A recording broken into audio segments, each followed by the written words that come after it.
नमस्कार, मैं अर्चना और आप देख रहे हैं हंगामा टाइम्स। हंगामा टाइम जिस तरह से न्यू ईयर की तो तैयारी कर रहा है, आज वहीं पे है 31 दिसंबर।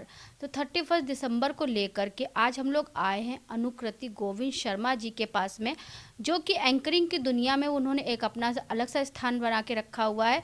कल वो अपने इवेंट पे भी जाने वाली हैं, तो उनसे हम बात करेंगे एंकरिंग की दुनिया को लेकर। तो अनुकृति जी, आपका बहुत बहुत स्वागत है।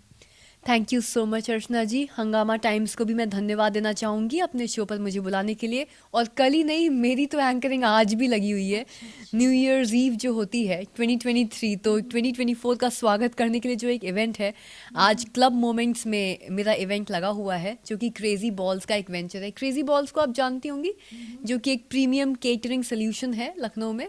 तो मुझे विभूति खंड क्लब मोमेंट्स जाना है वहाँ न्यू ईयर्स ईव की एंकरिंग के लिए।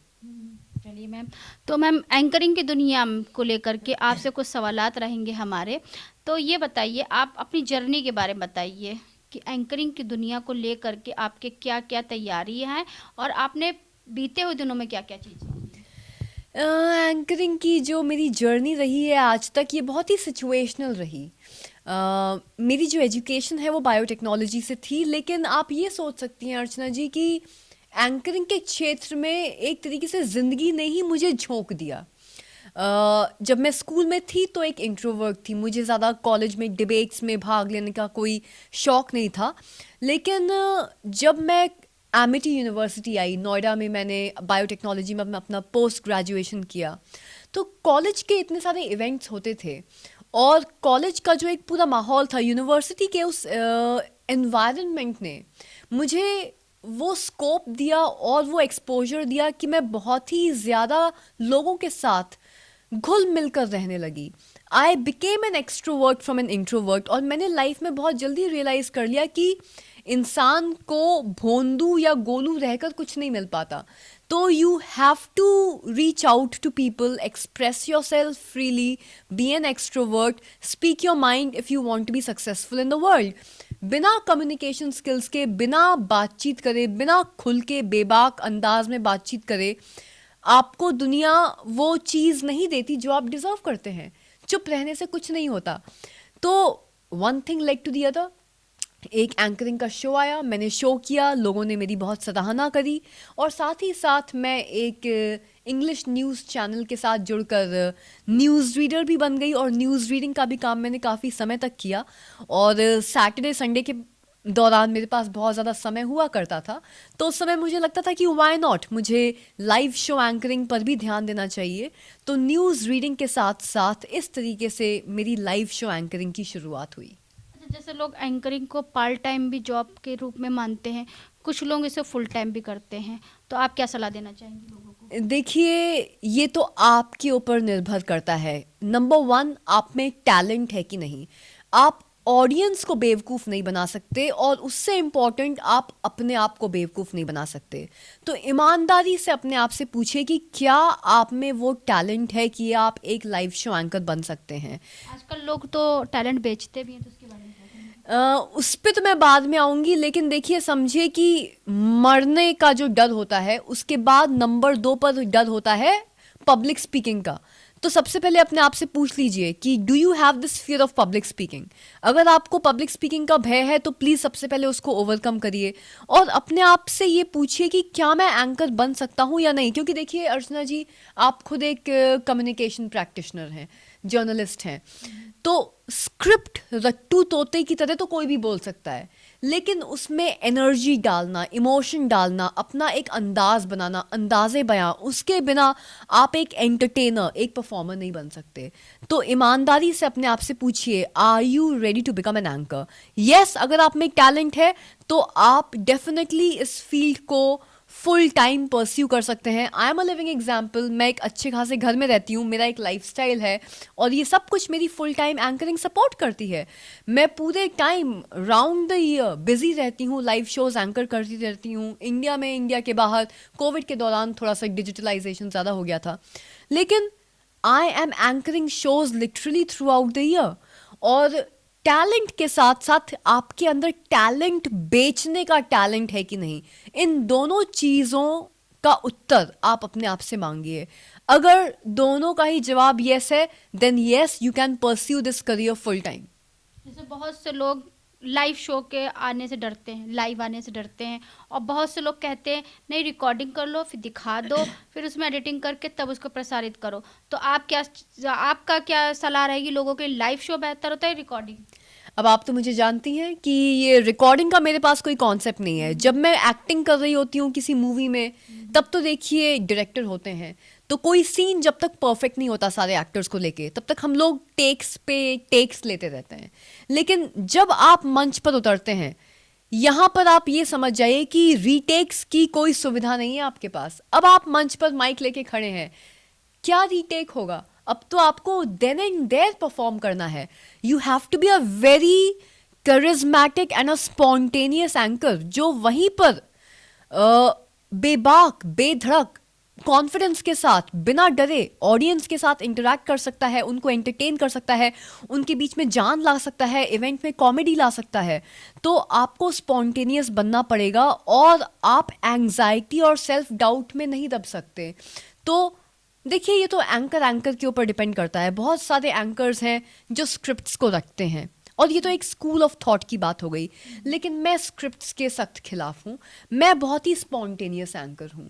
तो मेरी जो स्क्रिप्ट होती है वो ऑब्जर्वेशनल कॉमेडी के हिसाब से बनती है। मैं माहौल में बैठे लोगों को ऑब्जर्व कर रही होती हूँ, और उसके हिसाब से मेरी स्क्रिप्ट तैयार हो जाती है। हाँ, शो फ्लो और शो का प्रोटोकॉल आपको ज़रूर पता होना चाहिए, लेकिन स्क्रिप्ट को रटना और बार बार रिहर्स करना is not a good sign of a professional anchor. Anchoring की दुनिया में कितना स्ट्रगल है?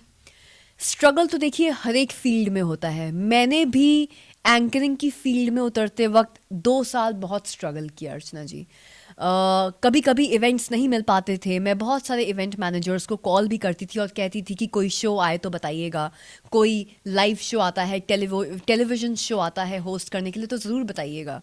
लेकिन उसके साथ साथ मैंने ये भी रियलाइज़ किया कि आप सिर्फ लोगों को, इवेंट मैनेजर्स को फ़ोन पर बार बार ये याद नहीं दिला सकते कि मैं हूँ और कोई शो आए तो मेरे को बताना। आपको बहुत सारे ऐसे माध्यमों का इस्तेमाल करना पड़ेगा ताकि आप अपने आप को एडवर्टाइज कर सकें, मार्केट कर सकें, ताकि आपकी सेल हो सके। जैसे हम कोई प्रोडक्ट बेचते हैं, कोई सर्विस मार्केट में बेचते हैं, वैसे ही एक एंकर को भी अपने आप को सेल कर पाना बहुत ज़रूरी है। तो जैसे मैंने बोला कि टैलेंट के साथ साथ अपने टैलेंट को बेचने का भी टैलेंट होना बहुत ज़रूरी है। तो मैंने उसी चीज़ का इस्तेमाल किया और अपने स्ट्रगल के फेज़ को बहुत कम कर दिया, क्योंकि आजकल का ज़माना है जिसमें सिर्फ 3 चीज़ें इंपॉर्टेंट हैं: इंटरनेट, इंटरनेट, इंटरनेट। अपने एंकरिंग के करियर में मैं बहुत जल्दी समझ गई कि मुझे इंटरनेट और सोशल मीडिया का ज़्यादा से ज़्यादा प्रयोग करना है, ताकि मैं अपने आप को, अपने काम को लोगों के बीच में ला सकूं ज़्यादा से ज़्यादा। क्योंकि जब आप मेरा नाम टाइप करेंगी यूट्यूब पे, बेस्ट वेडिंग एंकर या कॉर्पोरेट एंकर, तो मेरे वीडियोस अपने आप आने लगते हैं। और ऑडियंस बहुत स्मार्ट है, मेरा जो क्लाइंट है वो बहुत स्मार्ट है। उसको पता है कि उसको कैसा एंकर चाहिए, और उसको अच्छा एंकर, बढ़िया एक्सपीरियंस्ड एंकर चाहिए, तो वहाँ से अपने आप कॉल्स आने लगते हैं। तो स्ट्रगल तो देखा है मैंने, but you have to use social media and internet to your advantage to market yourself. तो एक चीज़ हम आपसे और पूछेंगे, जैसे कि लोगों का स्ट्रगल के बारे में तो आपने बताया, एक अच्छा एंकर बनने के लिए लोगों से क्या कहना चाहेंगी आप, जो आपको देख रहे हैं दर्शक? देखिए, अच्छा एंकर बनने के लिए कम्युनिकेशन स्किल्स तो बहुत इंपॉर्टेंट हैं। आप खुद भी ये बात जानती हैं, मैं भी जानती हूँ। तो देखिए, without having a good command of language, चाहे वो हिंदी हो चाहे वो अंग्रेज़ी हो, आइडियली तो मैं बोलूँगी कि हिंदी और अंग्रेज़ी दोनों पर ही आपका कमांड बहुत अच्छा होना चाहिए, क्योंकि अलग अलग इवेंट्स में हायरिंग होती है। कहीं पर आपको हिंदी में वार्तालाप करनी पड़ेगी, and in some events you have to talk in English. तो दोनों ही लैंग्वेजेस पे आपका कमांड एक तो बहुत अच्छा हो। दूसरी बात, जैसे मैंने आपको बोला कि अपने आप के साथ चीटिंग मत करिए, अपने आप के प्रति ईमानदार बनिए। पूछिए क्या आप में वो टैलेंट है कि आप एंकर बन सकते हैं। अगर जवाब यस है, तो फिर अब आप ये समझिए कि आप ऑडियंस को भी चीट नहीं कर सकते। मैं एक रूल फॉलो करती हूँ, it's known as the 7 second rule.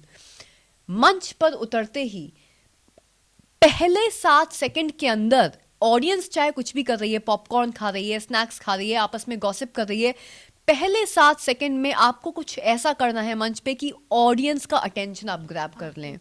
जी, सारी निगाहें मुझ पे होनी चाहिए, सारे श्रोता मुझे देख रहे हों, और उसके बाद आप ऑडियंस को, जैसे मैंने बोला, चीक नहीं कर सकते।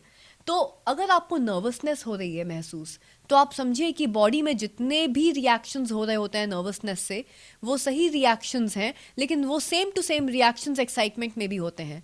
तो कोशिश करिए कि अपनी इस नर्वसनेस को एक्साइटमेंट में बदलिए। और आप ये मत सोचिए कि ऑडियंस आपसे बहुत अनजान है या ऑडियंस आपसे नफरत करती है।